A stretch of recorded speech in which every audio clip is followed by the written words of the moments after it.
fundamental para una democracia, pero la mala prensa puede ser fatal para esa misma democracia. Y en América Latina hay mala prensa, hay terrible prensa. Bueno, aquí estamos nuevamente en un encuentro de Café Mercosur, Ramiro Cajeno Blanco y Osvaldo Di Princio. ¿Cómo te va, Osvaldo? ¿Qué tal, Ramiro? ¿Cómo estás? Muy bien, muy bien. Vamos a hablar hoy de un tema que lo veníamos de alguna manera prometiendo hace tiempo, que es el de los medios de comunicación. Pero específicamente vamos a tratar un tema que vemos en Argentina que se viene produciendo sistemáticamente, el ataque a los medios de comunicación que no forman parte de los conglomerados de multimedios hegemónicos. O sea, los medios de comunicación que hasta ayer eran parte del oficialismo, digamos, cuando el Frente para la Victoria estaba en el gobierno, y ahora estarían del lado de la oposición. ¿No es verdad, Osvaldo? Sí, hay varios antecedentes y hay como un recrudecimiento de los ataques sobre todo los medios más concentrados, que en cierta medida parecerían que fueran espadas del gobierno, a veces del gobierno actual, quiero decir, ¿no? Estamos hablando de la mayoría de los medios en Argentina, ¿no es verdad, Osvaldo? Sí, los medios, diríamos, más masivos porque son los que más diversificados están. El grupo Clarín Multimedios. Sí, un grupo muy poderoso que no solo es de medios en la actualidad, sino que también ahora tiene participaciones en una de las prestadoras telefónicas del país también, que es Telecom. Es un grupo multimedios, se compone por periódicos, radio, canales de cables, empresas de internet, empresas que fueron prestadoras durante todo el gobierno de Macri, cuando era jefe de la Ciudad Autónoma de Buenos Aires. Les prestaba muchos servicios el grupo Clarín al gobierno en ese momento de la Ciudad Autónoma de Buenos Aires. Hasta tal punto llegaba esa asociación del gobierno, del jefe de gobierno Macri, del alcalde Macri, con el grupo Multimedios, Clarín, que cuando este grupo se vio afectado por la ley de medios, creada en el gobierno anterior, después de una larga discusión en todos los ámbitos académicos. Recordemos que la ley de servicios audiovisuales, llamada comúnmente la ley de medios, recordemos un poco, Osvaldo, para los que nos escuchan aquí en Brasil, tenía dos focos. Uno, terminar con los monopolios informativos, y dos, ampliar el espectro de las voces, otorgando concesiones para sindicatos, sociedades civiles. Sí, para entidades no comerciales, ONG, universidades, que todas podían tener medios. Fue una ley ampliamente debatida durante más de un año. Sí, fue debatida en todos los sectores y en todos los lugares, porque como era una ley federal, se discutía, se hacían audiencias en las diferentes provincias, en las diferentes ciudades de las diferentes provincias, donde la gente podía hacer su aporte, y así se fue conformando una ley, sin olvidar que esta ley tenía como función terminar también con la vieja ley de radiodifusión que provenía del último golpe militar. Fue una ley ampliamente discutida y analizada y fue muy reformada en el transcurso de estas discusiones, con lo cual se enriqueció bastante. No obstante, esta ley, como preveía el fin de los monopolios, atacaba los intereses del grupo Clarín. Y Macri, en una decisión un poco monárquica, el Estado soy yo, lanzó un decreto, ¿te acordás, Osvaldo?, por el cual la ley de servicios de audiovisuales no sería de aplicación en la Ciudad Autónoma de Buenos Aires. O sea, Buenos Aires estaría afuera de la Federación Nacional, o sea, un feudo, un lugar aparte. De todas maneras, vale aclarar que muchos de los legisladores del PRO la votaron en la ley. Sí, esa ley fue muy discutida, muy enriquecida en la discusión y salió aprobada por amplia mayoría. Sí, entre ellos por eso algunos legisladores del PRO, y la Corte Suprema la declaró constitucional, que fue la lucha que tuvo el grupo Clarín y algunos de sus defensores contra la propia ley. Pero qué interesante apuntar esto, ¿no? La asociación que había entre el grupo Clarín y Macri, que Macri se larga a hacer una barbaridad jurídica como ese decreto, ¿no? Fue sinceramente una barbaridad jurídica. Sí, inconstitucional, a toda luz inconstitucional. Se impide la aplicación de una ley nacional en un feudo, diríamos. Y siguiendo con el grupo Clarín, Osvaldo, en estos días ha salido lo que podríamos decir un examen de conciencia bastante honesto de Julio Blanc, que es el editor jefe y columnista político del diario Clarín. Y te quiero hablar que aparte yo, el jefe columnista del diario Clarín, tiene participación en el canal de noticias del grupo que es TN, Todo Noticias. Es uno de los columnistas de ese grupo, de ese medio también. Y él ha hecho un reconocimiento, un mea culpa, no sé cómo lo podríamos llamar, bastante interesante a un diario llamado La Izquierda, donde de alguna manera reconoce o confiesa que hicieron periodismo de guerra contra el gobierno anterior. Textualmente dice: fuimos buenos haciendo periodismo de guerra. Estamos vivos, llegamos vivos al final. Eso es mal periodismo. Pero bueno, reconoce que el enfrentamiento con el gobierno lo ha llevado a estas tácticas de guerra. Y como se dice popularmente, ¿no, Osvaldo? En la guerra y en el amor todo es válido. Todo es válido, sí.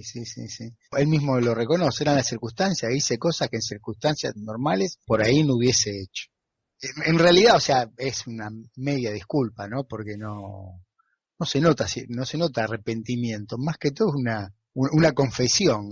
Lo que da a suponer, ahora que consiguieron que el gobierno de Cristina fuese derrotado democráticamente en las elecciones por el gobierno de Macri, se acabaría esta guerra contra el kirchnerismo o con los gobiernos anteriores. Me daría la impresión, más que eso, después de ver los comentarios que sigue sacando el diario Clarín, TN, Canal 13, que es el grupo, más que decir que, o sea, no atacarán a Cristina de Kirchner o al gobierno anterior, lo que dicen es que no van a tener la misma conducta con este gobierno. Parece que consiguieron lo que proponían, ayudar a la derrota del gobierno de Cristina Kirchner por su candidato, que era Mauricio Macri. En esa asociación, ahora Macri le devuelve los favores. Como una de las primeras medidas de gobierno fue disolver el AFSCA, la Autoridad Federal de Servicios Audiovisuales, y la AFTIC. Y crea el Ente Nacional de Comunicaciones. ¿Qué significa esto? Significa la modificación de la Ley de Servicios Audiovisuales.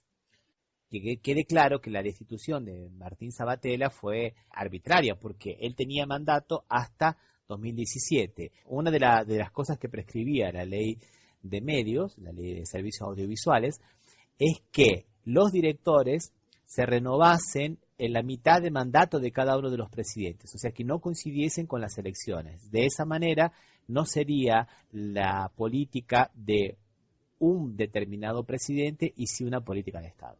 De esa manera se buscaba que los medios se politicen, un poco copiando el sistema de los medios públicos en Europa, donde los directores no coinciden con el que está en el gobierno generalmente, buscan una cierta alternancia.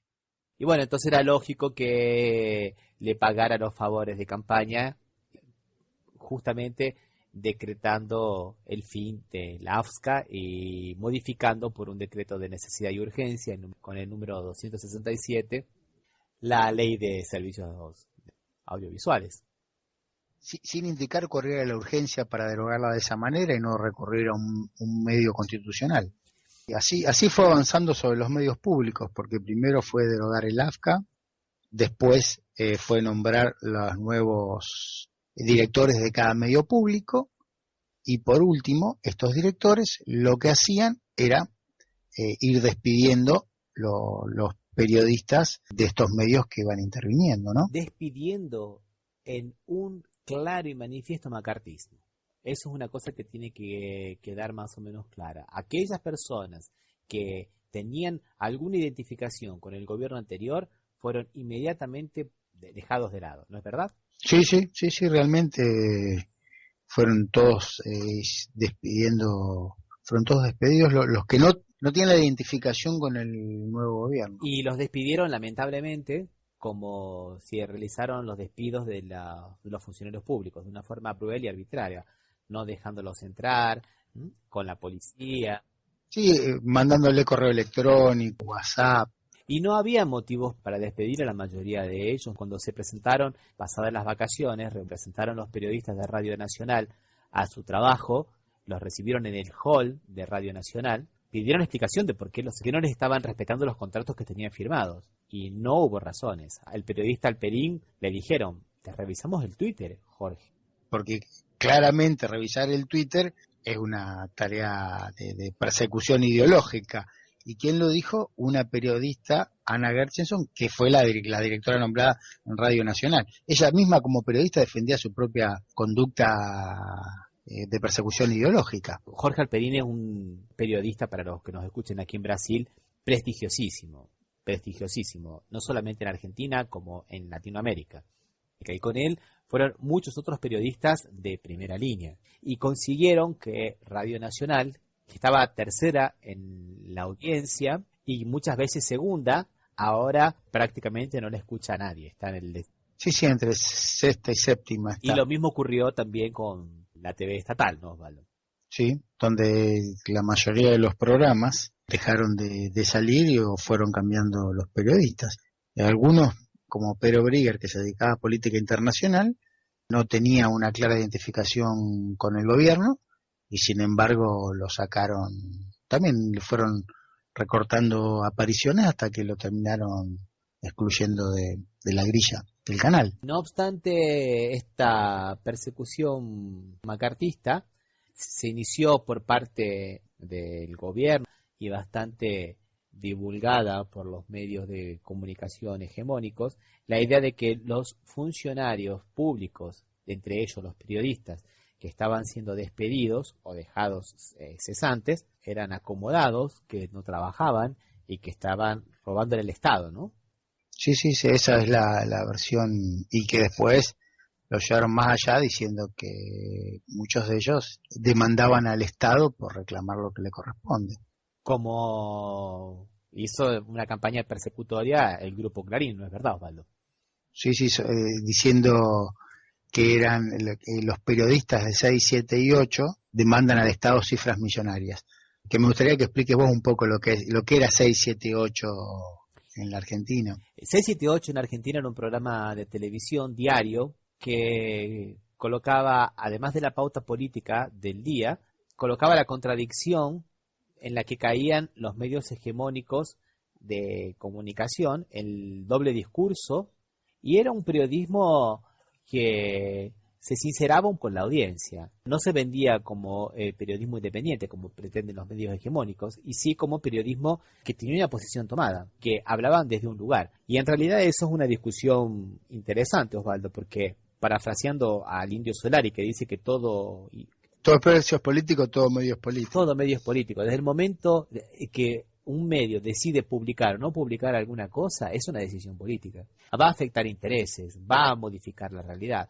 De hecho, los medios son eso, son medios, son interfaces entre el público y la realidad. No hay forma de no ser político. Y después en la forma de hacerlo. Y en eso los medios hegemónicos son bastante versados. No en vano, cuando atacan a estos periodistas, digamos, rompiendo una regla básica del periodismo, que es no hacer periodismo de periodistas. Ellos intentan crear un efecto de sentido en las personas que los escuchan, cuando titulan panelistas de 6, 7, 8 le reclaman indemnizaciones millonarias al Estado Nacional. Y en realidad es una falsedad, porque no le reclaman al canal estatal, le reclaman a la radio y no por el programa 678, en los cuales ellos eran contratados por otra empresa, y sí porque también trabajaban para Radio Nacional en otros programas por la quiebra de los contratos que tenía la Radio Nacional. Sí, aparte reclaman lo que le corresponde, que es la indemnización que le corresponde a todo periodista.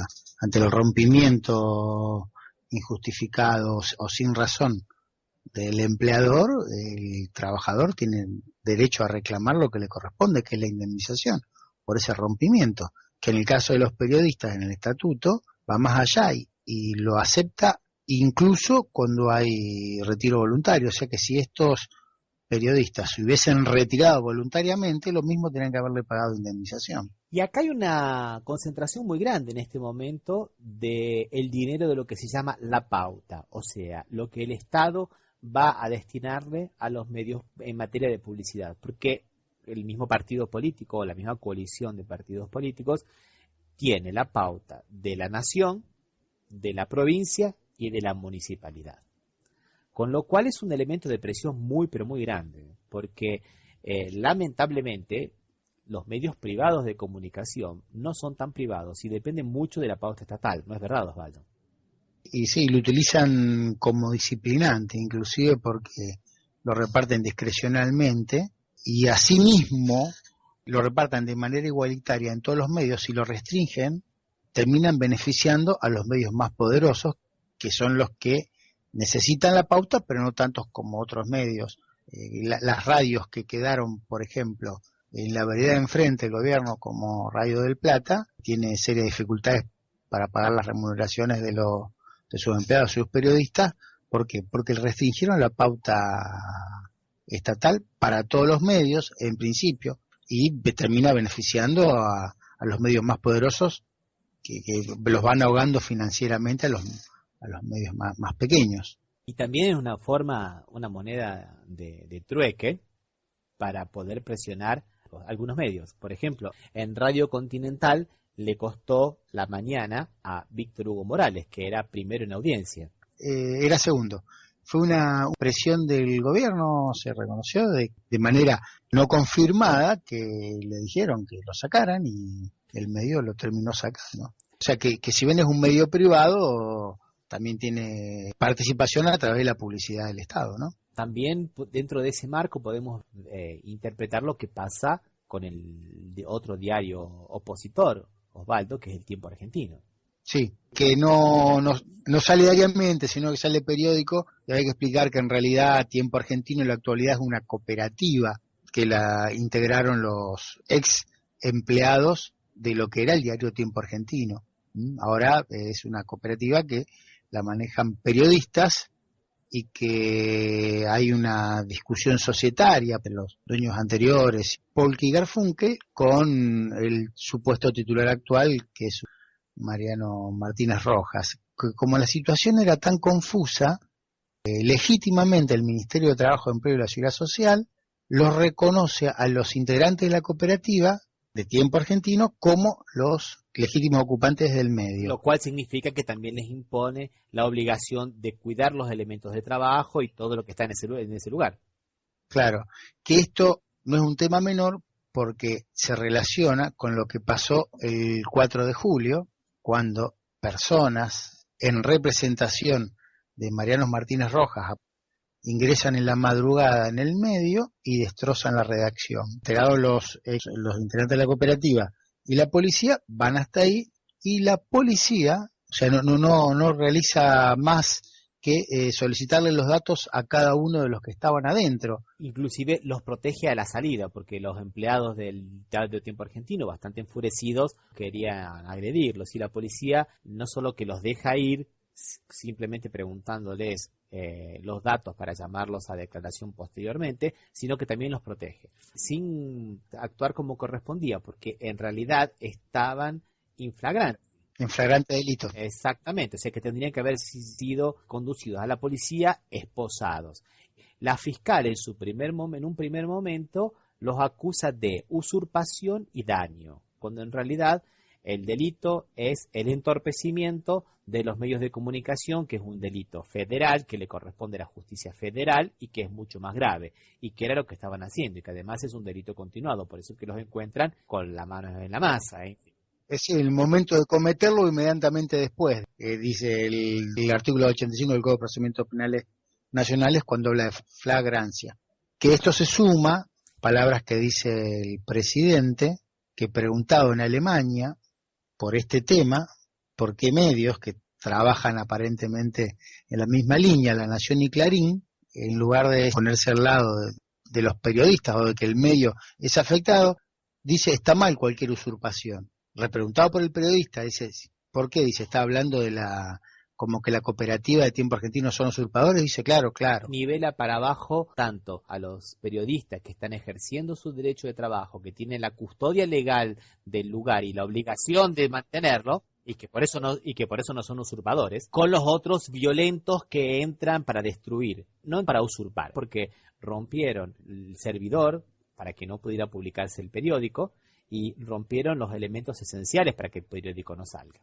Sí, también porque en el mismo edificio estaba Radio América y Tiempo Argentino.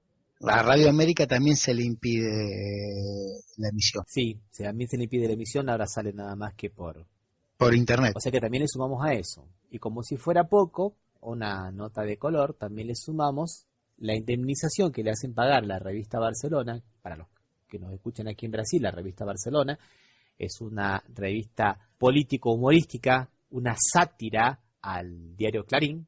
Es más o menos Charlie Hebdo. Y Ramiro, ya que hablas de la revista Barcelona y que tiene que pagar una indemnización que determinó la justicia, ¿por qué es la indemnización? ¿Qué le quieren cobrar? La indemnización son unos 40.000 pesos, aproximadamente unos 12.000 reales. No es muy alta, pero para un medio poco artesanal es una fortuna, porque hizo una contratapa satírica, totalmente satírica, con una figura que es defensora de los derechos de los militares genocidas, que se llama Cecilia Pando, y que aparecía en los juicios a los militares genocidas, increpando a todo el mundo, a los jueces, y defendiendo a la teoría de los dos demonios, y negando los 30.000 desaparecidos. Y le habían hecho una contratapa bastante satírica, donde decían que era sadomasoquista, y le habían hecho un fotomontaje donde aparecía la cara de Cecilia Pando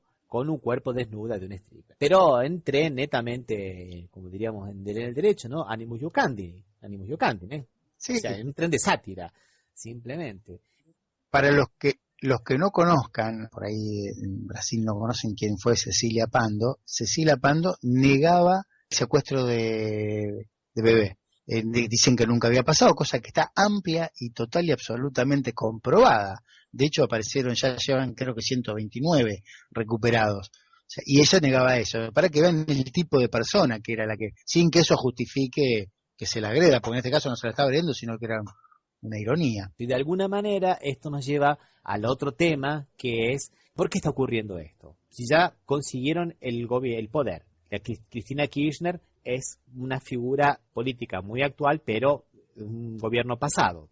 Supuestamente tendría que acabar este accionar político contra el kirchnerismo y tendrían que volver a ser, como dijo en su reconocimiento Julio Blanc, periodismo en serio. Y sin embargo, vemos que en Argentina los medios de comunicación continúan colocando en agenda hechos de corrupción del gobierno anterior, supuestos hechos de corrupción del gobierno anterior, hechos que no son de corrupción, pero que los presentan como hechos de corrupción del gobierno anterior, como una cortina de humo para evitar que se muestren todos los problemas del gobierno actual. ¿No es verdad, Osvaldo? Sí, realmente. Y haciendo centro de su política en el gobierno todos supuestos hechos o hechos de corrupción. Quien lo tiene que juzgar es la justicia y no el gobierno. No es una articulación de la política juzgar los hechos de corrupción. Según dice Emir Sader, que es un politólogo y profesor de la Universidad Flaxo acá de Brasil, también es periodista, el porqué de estos ataques tiene que ver con una nueva estrategia de la derecha latinoamericana para destruir la reputación de los grandes líderes populares en Latinoamérica. Llámese en Brasil Lula da Silva, en Argentina Cristina Fernández de Kirchner, Rafael Correa, Pepe Mujica. Y en Venezuela Chávez y en Paraguay el Padre Lugo. Evo Morales en Bolivia. Emir Sader llama la atención para una cosa que ocurre, vemos bastante en Brasil y que también creo que se ve en Argentina, ¿no, Osvaldo?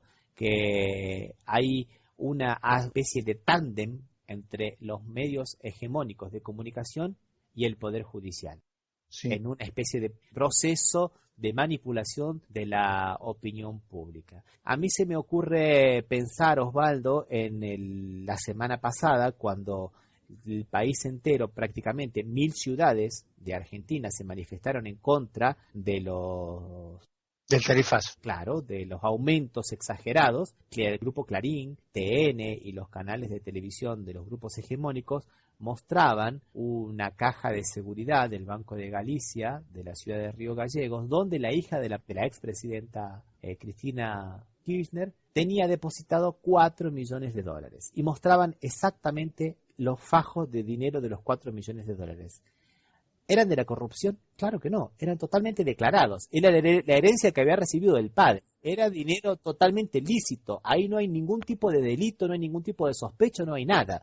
Y sin embargo, para tapar los millares de personas que estaban protestando contra un aumento de tarifa, para los que no saben, aquí en Brasil, que llegaba hasta a multiplicar por 10 la cuenta anterior, en una cosa nunca vista en la Argentina, ¿no, Osvaldo? No, y aparte me gustaría para que dimensionen, aquel que no está en la Argentina, que dimensionen cuál fue el aumento. En este momento, Argentina, aunque se limite el aumento al 400%, como dicen, en la electricidad, en el gas y en los demás servicios, tiene los servicios más caros del mundo, Argentina. Más caros que países de Europa o Estados Unidos. Bueno, ¿y qué ocurrió? La hija de la presidenta dijo, tanto abran las cajas, van a ver que está lo que declaré, los 4 millones. O sea, que mostraban los 4 millones. O sea, aclarar que lo hayan abierto con una orden judicial no es reprochable. Ahora, que lo muestren públicamente, sí. Si bien el acceso cuando está por una orden judicial es abierta la caja de seguridad, no tiene nada de reprochable. Lo reprochable es que eso se muestre públicamente en todos los medios. Rápidamente, casi instantáneamente aparecieron las fotos. Sí, porque cumplía en ese momento la necesidad de tapar el tema de del tarifazo, de las movilizaciones por tarifazo. Algunos hechos de corrupción del gobierno anterior han salido y está bien que se juzguen, pero otros hechos de corrupción del actual gobierno son absolutamente cubiertos, ¿no?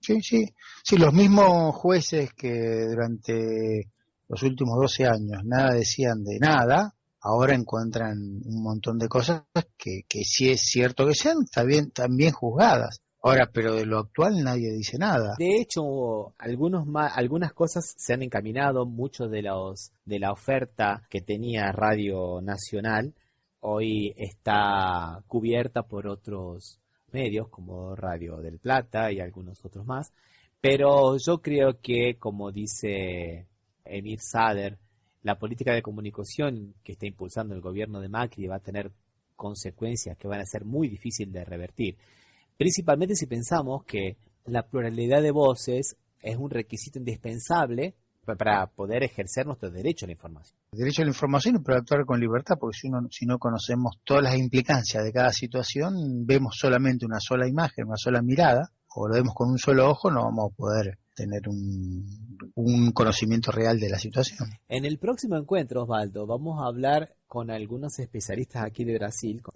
y vamos a ver que en Brasil ocurre exactamente lo mismo. Volvemos al efecto Orlov. Volvemos al efecto Orlov. Argentina es el tubo de ensayo de las políticas que después se aplicarán en Brasil.